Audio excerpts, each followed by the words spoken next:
Ei pessoal, tudo bem? Eu sou Anali Soares e hoje eu vim aqui conversar com vocês sobre a obra Eu Sou Macuxi e Outras Histórias da escritora indígena brasileira Julie Dorrico, que foi publicada pela Caos e Letras. Então bora comigo pro vídeo de hoje. Bem pessoal, então vamos falar sobre esta obra interessantíssima de contos e biografia, e enfim, também de contos de origem, e é muito interessante, que é Eu Sou Macuxi e Outras Histórias. Há algum tempo eu, por acaso, comprei esta obra aqui, sem conhecer nada da Julie, nunca tinha ouvido falar, mas depois, né, que eu tive contato com este livro, eu vi que a Julie, ela faz um trabalho muito importante, né, de recuperação das histórias, de memória do seu povo Macuxi. Eu vi uma entrevista dela bem interessante, que ela fala que ela ficou 26 anos numa espécie de limbo identitário, né, não se entendendo como uma pessoa indígena, sem mesmo saber exatamente de suas origens. Lembrando aqui, né, fazendo um destaque que esta questão da gente saber a nossa ancestralidade é algo que até hoje ainda é, né, algo que poucas pessoas, privilegiadas pessoas, têm acesso e têm um conhecimento maior. Então muitos brasileiros e muitas brasileiras ainda não têm esta possibilidade, né, de uma memória ancestral, ou não sabe exatamente, né, todas as histórias por trás da sua ancestralidade, da sua família. E aí a Julie conta nesta entrevista que ela tinha 26 anos mais ou menos, conversando com a mãe, que nasceu na Guiana, na fronteira com Rondônia. O pai dela, agora eu anotei aqui, já me esqueci, o pai dela é peruano. E ela nasceu em Guajará-Mirim, no oeste de Rondônia, mas com 9 anos ela se mudou para a cidade de Bonfim, em Roraima, para viver na casa da avó dela, né? E esta cidade de Bonfim, em Roraima, é fronteira com Leten, na Guiana. A família dela tem muitas línguas, tem muitas origens, né? E a Julie chegou nesse momento, assim, né, já adulta, conversando com a mãe dela, ela perguntou se tinha alguém na família que era indígena. E a mãe dela falou, sim, sua avó, né, sua bisavó, eu acho que é a sua bisavó, ela é Macuxi. E aí ela vai fazer um resgate desta ancestralidade, dessa identidade dela, e aí vai se entender, né? Ela vai entender seus olhos, vai entender sua pele, seu cabelo, por tudo aquilo que ela passou de preconceito, inclusive, né? Por estas características físicas dela, e vai recuperar, né, a sua identidade, a identidade Macuxi que está no seu sangue, buscando as histórias desta avó, né? Ouvindo esta avó que viveu mais de 100 anos. E neste Eu Sou Macuxi e Outras Histórias, toma as rédeas da narrativa, que é algo muito importante, inclusive, para os povos originários, né, os povos diferentes, povos indígenas que a gente tem no Brasil, de poder dominar através da narrativa escrita, que é algo que sempre, historicamente, foi dominado pelo homem branco, né, principalmente o homem branco europeu e tudo o que a gente já sabe, né, da nossa história, do controle, do poder, etc., da narrativa, a história que é contada por este que coloniza, né, por este que mata, por este que tem o poder, portanto, da própria história. Então ela vai tomar, né, este instrumento, né, da língua portuguesa, da língua escrita, e vai contar um pouco sobre esses contos, essas histórias, essas memórias da sua avó e do seu povo Macuxi.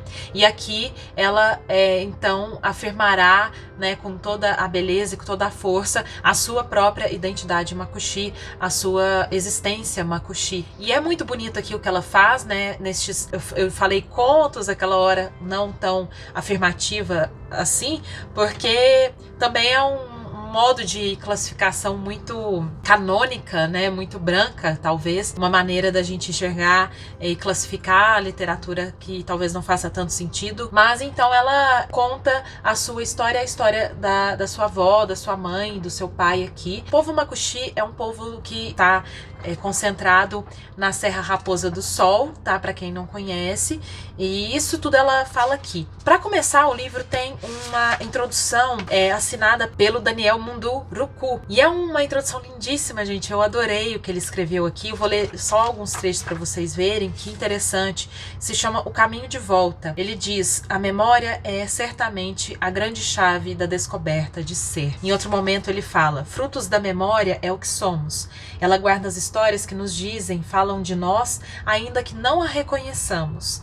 Mexe com o nosso imaginário até que digamos, afirmemos, aceitemos o ser. Ela não nos permite acomodar, menos ainda ignorar a roda da existência. Circularidade que nos provoca a sermos o que sempre fomos, origem.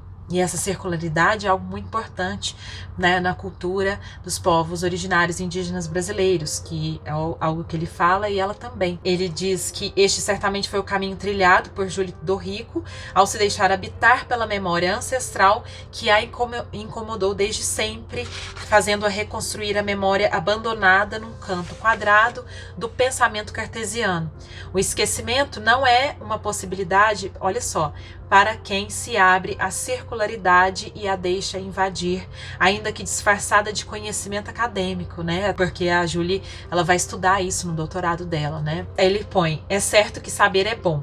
Ele preenche. É certo também que o vazio é melhor. Gente, eu fiquei um tempão nessa frase. Ele nos dá possibilidades. É muito bonito isso, é muito forte, é muito profundo. Pensem aí depois. Aí ele fala ainda: o saber só tem sentido quando ele nos esvazia de nós mesmos para dar passagem ao que não sabemos.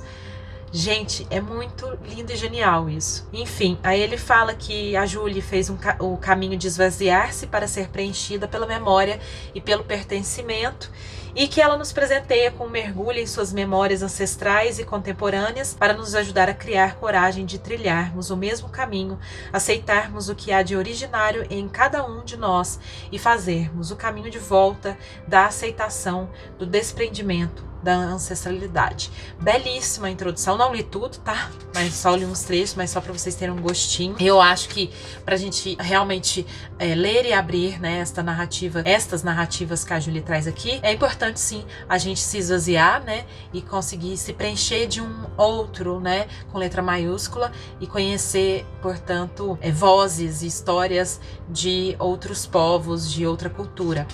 Então ela começa com o capítulo Eu Sou Makuxi, filha de Macunaíma. E aí você deve ter, né, tipo, opa, Macunaíma. Talvez você tenha se lembrado da personagem e do romance do Mário de Andrade, inclusive tem resenha aqui no canal. E aí a Julie faz o trabalho de recuperar, de retornar com Macunaíma para casa, entre aspas.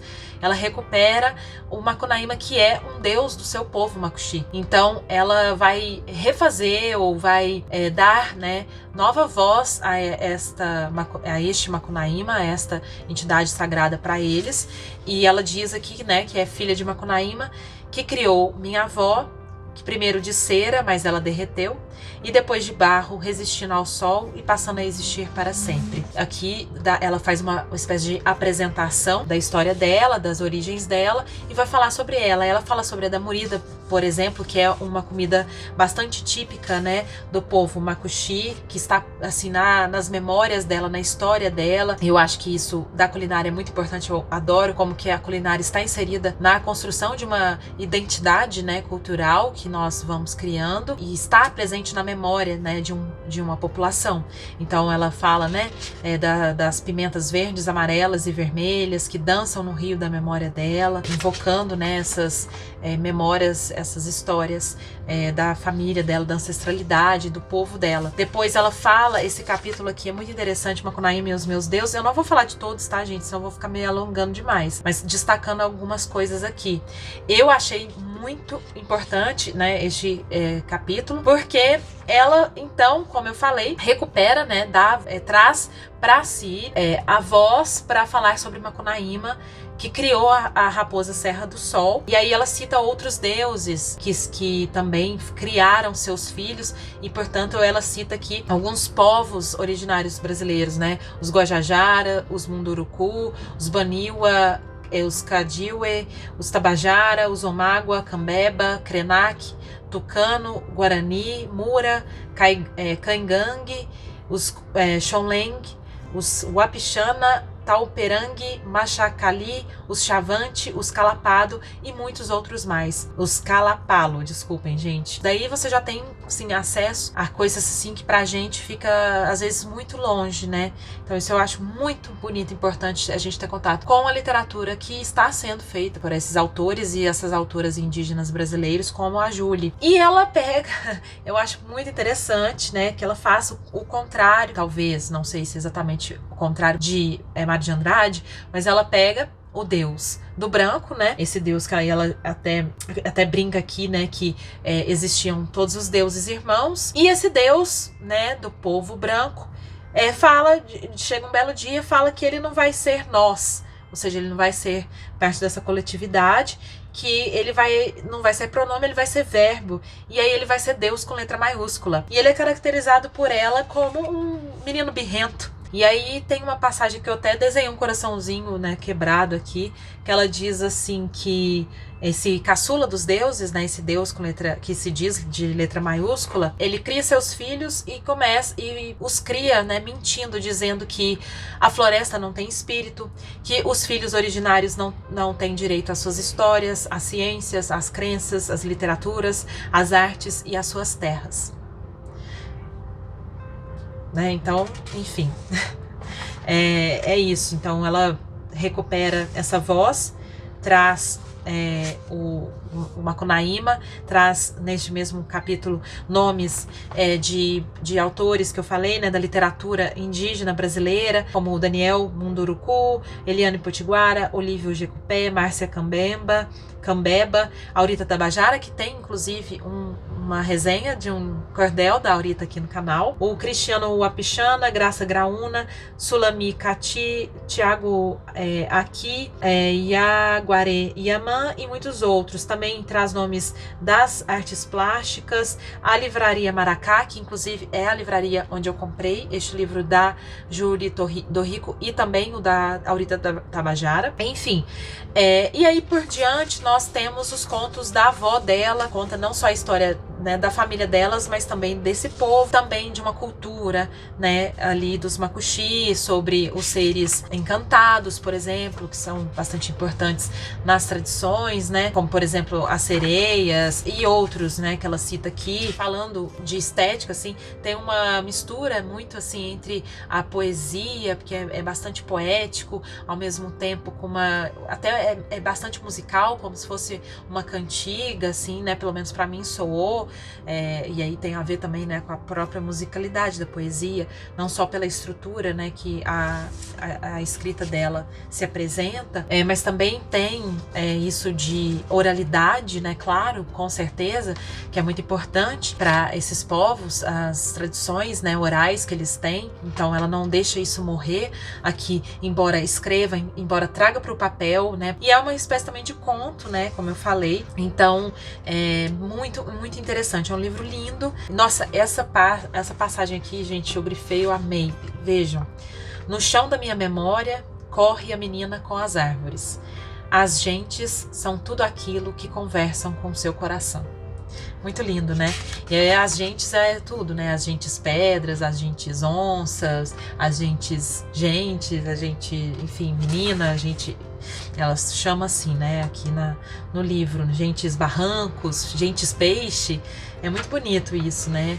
A gente ter contato com esse outro tipo de pensamento, outro jeito de pensar, outro tipo de totalmente assim de formação, né? No momento aqui tem esse capítulo que é escrito dessa maneira, né, formando uma árvore. Ela pergunta quando ela parou de ver as árvores, né? Ela vai procurar um banco ali em um momento na rua, e aí alguém fala: olha, quando você chega ali naquela castanheira, vira à direita. E ela fala que ela olha pra rua e não vê nada, não vê. E aí a pessoa para e fala: gente, mas tá óbvio, moça, aquela castanheira, aquela única árvore que tem aqui, essa grande. E aí ela vê a castanheira, ela se pergunta, né, quando que eu parei de ver as árvores, né? Quando que foi que eu deixei de perceber as gentes floresta?